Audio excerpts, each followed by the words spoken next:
no objections to what Allah Azza wa Jal has decreed on them. They went with their wounded to Medina. And as soon as the Prophet ﷺ arrived in Medina, and this was Saturday, it's one day event, he thought that there is a possibility that the polytheists would come back and attack Medina.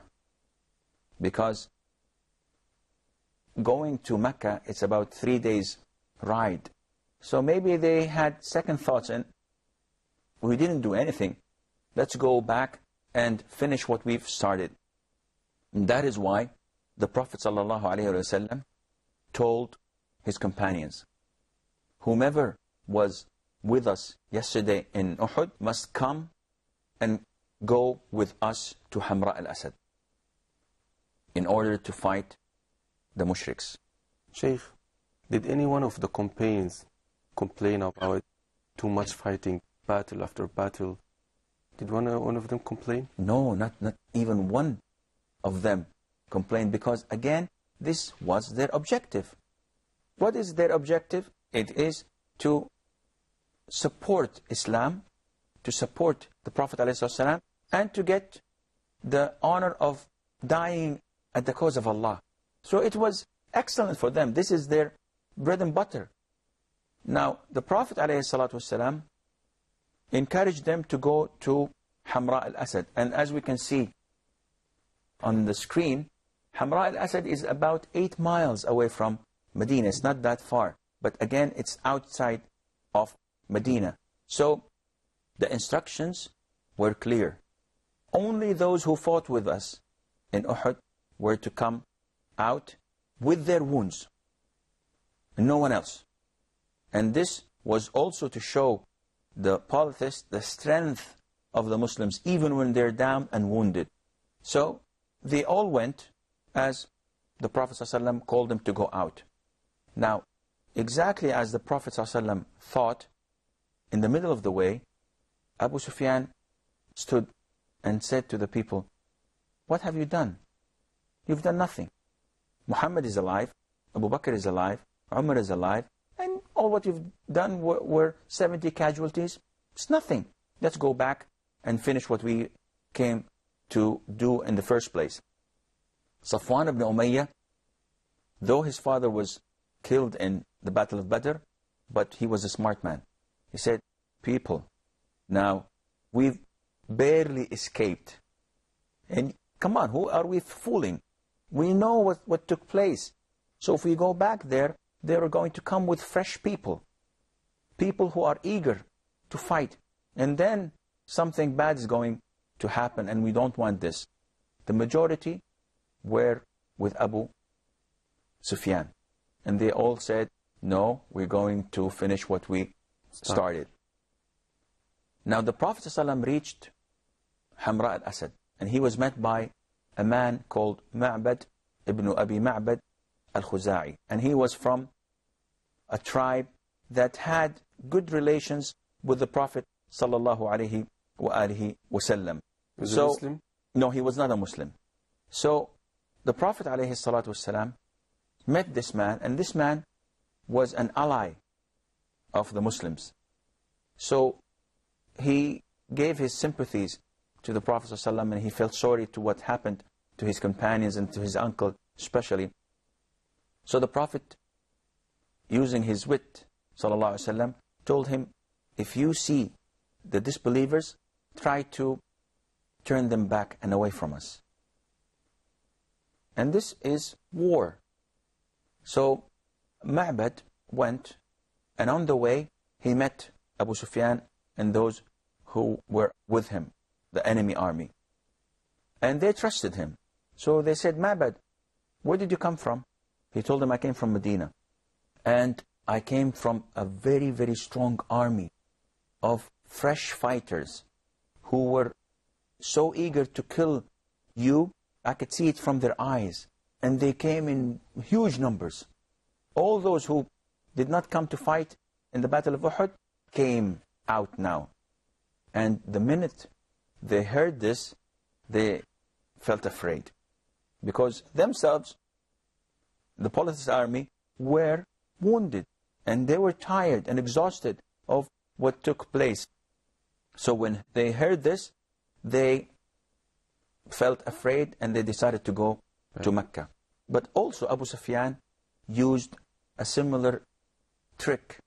So he sent a group of his allies who were neutral, like Ma'bad, and he told them that go to Medina and I will give you so and so. He made a bounty for them and told them that all what you have to do is go to the Prophet ﷺ and his army and tell them that we've met a huge army of the disbelievers and reinforcements coming from Mecca, and they were all coming to fight you, invade you. So he tried to do the same. And this is what took place. They went and met the Prophet ﷺ and told them that the people are gathering tribes of the Arabia and so much power, and they're coming to invade you. And what was the answer of the Muslims? It was in the Quran, where Allah Azza wa Jal praises the action of the Muslims, where Allah subhanahu wa ta'ala says that when the people told them, fear those who are coming to fight you, because they are in great numbers. This, Allah Azza wa Jal tells us, did not add anything to their hearts except more faith and belief in Allah Azza wa Jal. They increased the faith in their hearts. Yes, it did not decrease it or made them feel afraid. On the contrary, it filled it with faith, and they said, Hasbunallah wa ni'mal wakil. Then Allah Azza wa Jal is our supporter, and we have our full trust in Him. And this increased in their level of Iman and in the reward of Allah the Almighty, and nothing happened bad to them. The Prophet ﷺ stayed in Hamra al-Asad for a few days, and of course they failed to come and meet the Prophet ﷺ because they themselves were afraid and went back to Mecca. On that particular year, the third year of Hijrah, the Prophet ﷺ gave his daughter Kulthum to his great companion Uthman ibn Affan. We know that Uthman was married before to Ruqayyah, the daughter of the Prophet ﷺ, who died just at the time of the Battle of Badr. And the following year, the Prophet ﷺ immediately gave his second daughter to Uthman ibn Affan, which indicates that the love and belief in Uthman were the Prophet ﷺ this to him. And that is why Uthman is known to be Dhin Nurayn, the one with the two lights, because he married two of the Prophet's daughters. And this shows to us that Uthman's status is far better than Ali ibn Abi Talib's status, because Ali had only one daughter of the Prophet, while Uthman had two daughters. And also Kulthum died at the lifetime of Uthman, may Allah be pleased with him. And the Prophet said that if I had a third daughter, I would have given it to Ibn Affan, to show that the trust and love he had for Uthman ibn Affan. Also in this year, the Prophet ﷺ married the daughter of his best friend, Umar ibn Khattab. And Umar ibn Khattab had a daughter by the name of Hafsa. And Hafsa, may Allah be pleased with her, was married before, but her husband happened to die. And her husband was Khunais ibn Hudhafa. He was injured on the Battle of Badr, and he died. So the Prophet ﷺ married her. And her marriage story is quite strange, because when her husband died, she was widowed. So Umar ibn Khattab, her father, went to his best friends. He went to Uthman ibn Affan. And he told him, Uthman, your wife died. That was Ruqayyah. You're unmarried. You're a bachelor now.